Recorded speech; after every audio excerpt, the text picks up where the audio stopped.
Good morning and welcome to my Stake School's BBC School Report. I'm Emily and I'm here today to bring you the top stories for our school report team.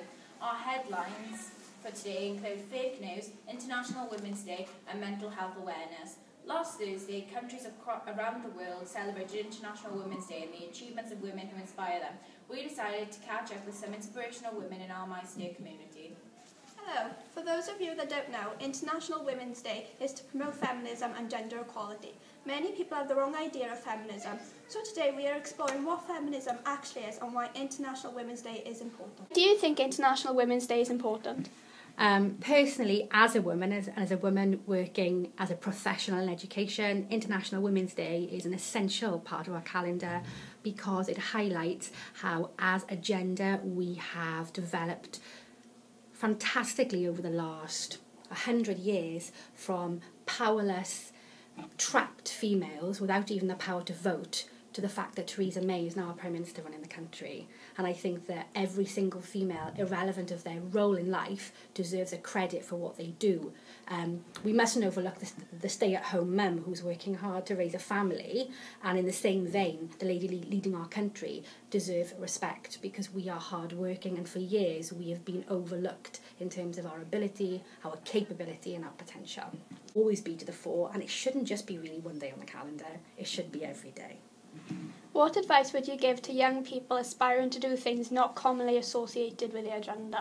A phrase that I mentioned in my English class on International Women's Day that I feel very, very strongly about is that young girls should be more concerned with breaking through glass ceilings rather than wearing glass slippers. And the reason I say that is young girls who are read fairy tales where their aspiration should be to meet a prince and settle down, being selected solely on how pretty they are and the fact that they fit in terms of the metaphorical foot in a slipper. And it should be that boundaries are there to be broken, barriers are there to be smashed through, and irrespective of gender, of ethnicity, of age, we should strive to better ourselves. Okay. Have you faced any struggles in the workplace or just in general life because of your gender? Almost definitely. I think gender, unfortunately, there is still this stereotypical sort of phase. A lot of the children within school, when I suggest that I am the head of the PE, a lot of children presume that Mr. Brooks is because he should be a man. We set a competition for our Year 7s to create inspirational posters for International Women's Day, and here's a few words from our winner. Inspiration. My mother, because she doesn't stop working and she can do anything. What was the other one? Why do you think women need to be more confident? Okay, why do you think women should be more confident? Because they can do anything that men can. Lush, that's such like a... Thank you. Take us inspiration. Well, I would say, let me think. I think Rosa Parks, because she made the world a lot of a fairer place. Because without her, people right now would have been separated just because of the colour of their skin. Yeah. Which is totally unfair because apart from that, they're exactly the same. Yeah. It's fantastic to hear from such empowering people. Now we are going to head to our Year 10 team who are continuing to spread awareness of fake news. You can see the fantastic work we've been doing on BBC's News at 6 tonight. But for now, let's catch up with our team. Mary Thomas, and I'm going to report with Lydia and Mia Beth about fake news. Here with Miss Davis, and I'm going to ask her some questions about fake news. What is fake news? Well, fake news is false information or media that's spread on the internet, but it doesn't have the support of reliable sources to back up its content. How do you spot fake news? Well, there are a number of ways that fake news can be spotted, but I personally believe the best way to check a news story is reliable is to consider the source of information.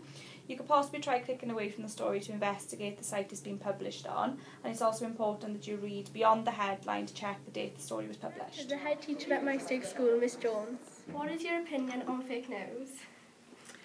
Fake news. It can be entertaining, it can be funny, particularly when it involves Donald Trump. I think it's become something that obviously journalists are quite concerned about, serious journalists like yourselves. Fake news can be very damaging. Recently, fake news has been all over social media. Do you think it's important to educate students? I think so. You've just educated me. I don't think it's the students that need educating. Sincerely, I think you are far more aware of it than my mother, the silver surfer that she is. So you've got a lot of people my age and older who just aren't aware of this fake news. Consider setting up workshops for younger students about fake news. I think so, yes. And you'd be the perfect people to deliver it. You are constantly using mobile phones. I think it is important that we educate them to use them safely. And Thank you for watching our news report on fake news. We're really proud of the work we have done on fake news, and we aim to spread awareness that young people don't believe everything they read online. Continuing with the theme of social media, some of our reporters have been looking at how social media affects body image, the way that mental health is portrayed. Let's have a look at what they've found out. Good morning, my name's Olivia. And my name's Emily. We are one of the news teams in My State Comprehensive School's BBC News. We are here today to discuss how social media affects your body image. We will be going around the school asking teachers and pupils their opinion about how social media affects your body image.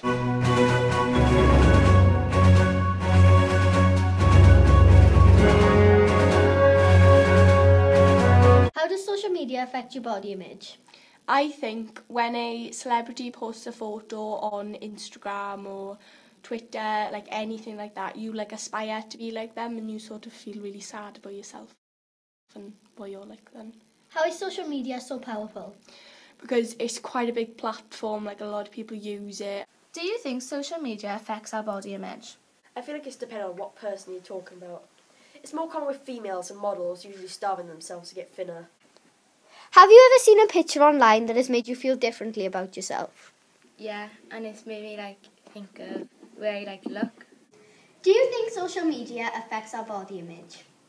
Well, obviously it doesn't affect your physical image, but the comments that you may get after posting a picture of yourself on social media does impact how you perceive your own body. Do you think social media affects our body image?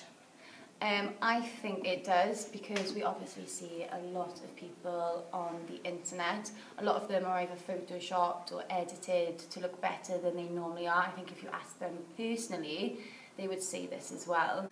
I think everyone should be confident in their body, especially young children. I don't think you should be defined by images that you see on the internet. I think it's important to think about how you feel both physically and mentally. Thank you for watching our news report. We hope you have gained knowledge on how social media affects your body image. For more information, follow our Twitter page at My State School BBC News Report. Good morning. We are the BBC School News Reporters, and today we're going to provide you with information on mental health. I am Lowry. I am Lucy. And I'm Katie. Mental health includes our emotional, physiological and social well-being. It affects how we think, feel and act. It also helps determine how we handle stress, relate to others and make important choices. Mental health is important at every stage of life, from childhood to adolescence, all the way through adulthood. We thought it'd be intriguing to ask Miss Williams for her viewpoint on this topic. How would you define mental health? I would define mental health as a mental illness, and the downside to it, unfortunately, is that people don't see what mental health is, whereas with a physical health, you can see that there's something physically wrong with somebody, but unfortunately with mental health you can't. Okay. Why do you think it's important that people or teenagers understand what mental health is? I think it's important as you're younger, when you're growing up, to learn about it, because many adults suffer with mental health issues, and I think it's important to address it at a younger age so that we know how to deal with it when we're older. How would you say the media portrays mental health? I would say that the media tries to see it in a positive light. However, a lot of people see it in a negative light, that it's a disability. As a teacher, do you think schools teach enough about mental health? As a health and wellbeing teacher myself, that's something that I've covered with some of my lessons, but I do think that more needs to be taught about mental health in school. Okay, thank you, Miss.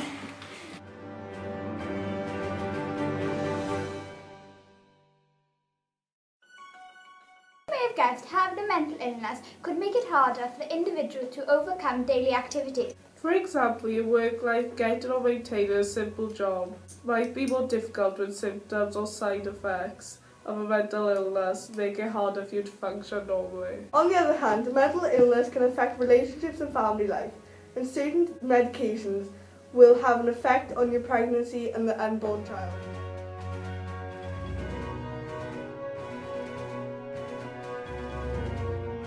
The portrayal of mental illness online can be positive and educational to the public, but sometimes can leave a negative impact.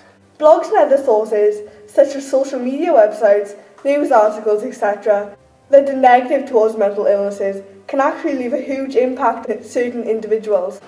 In my opinion, the way mental illnesses are presented throughout the media can be incredibly influential as well as educational to the public. An example of this is Mental Health Awareness Month. This event has been conducted in the United States since May 1949. The event reaches millions of people through social media, local events and screening. We also decided to interview some pupils. How would you say mental health is portrayed on social media? It depends where you're coming from, because some people are all really quite sensitive and, quite precious about it, I guess. I'm not sure if that's the right word, but some other people are really insensitive about it, so it depends where you look at it. Thank you for taking the time to listen to our report. For more information on this topic, you can visit the link provided on the screen. Then click the top tips option. Fantastic work. Now a report from our Year 8s who've been investigating the benefits and downsides to homework.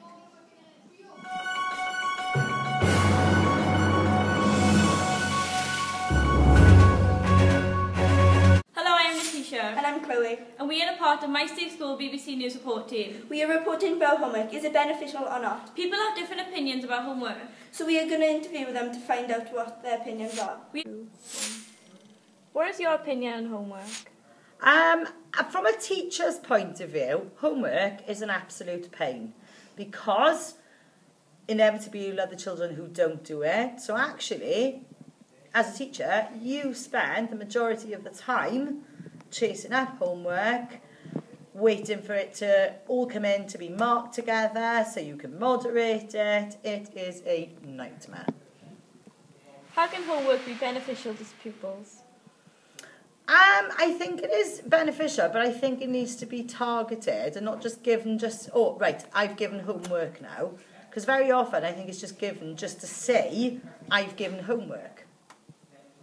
How can homework be detrimental to students?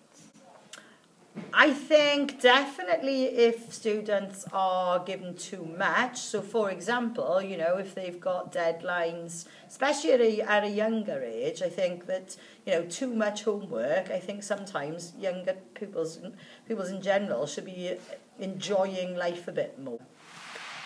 What type of homework do you think is acceptable? I personally think a reading homework is more acceptable because in terms of accessing the curriculum, I feel that our students don't do enough reading around certain topics. Thank you for letting us interview you. My pleasure, thank you. You've also given out homework sheet surveys. Let's see the results. 53 of our Year 8 pupils completed a survey. 22 said that they think homework is beneficial and 31 pupils said it isn't beneficial. More than a quarter of the Year 8 pupils have made excuses for not doing their homework, such as, I lost the worksheet or I was late and I forgot it. True. Even one said, I was mowing my concrete. Ridiculous, right? Back to you in the studio. For our sports report, Lola and Evie have been interviewing a few pupils following their trampoline success. Over to you.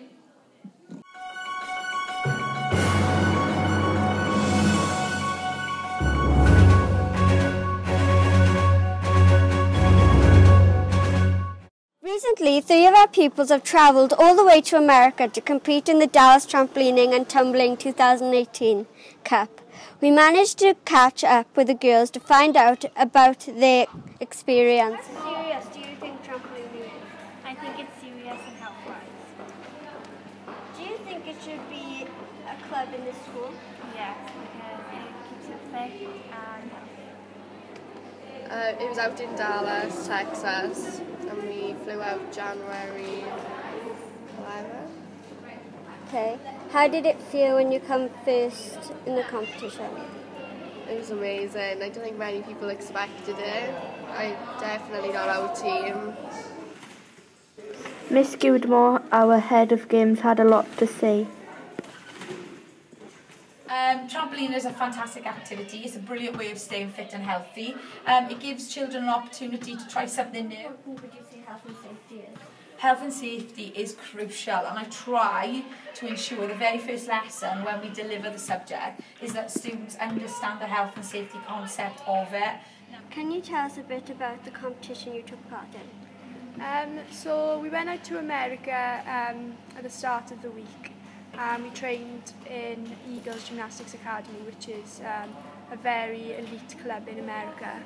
That was on the Thursday, and then we had further training then in the competition venue. And then on the Friday we took part in prelims, which were flighted. So I was in the first flight, and then some of the other girls were in the second flight.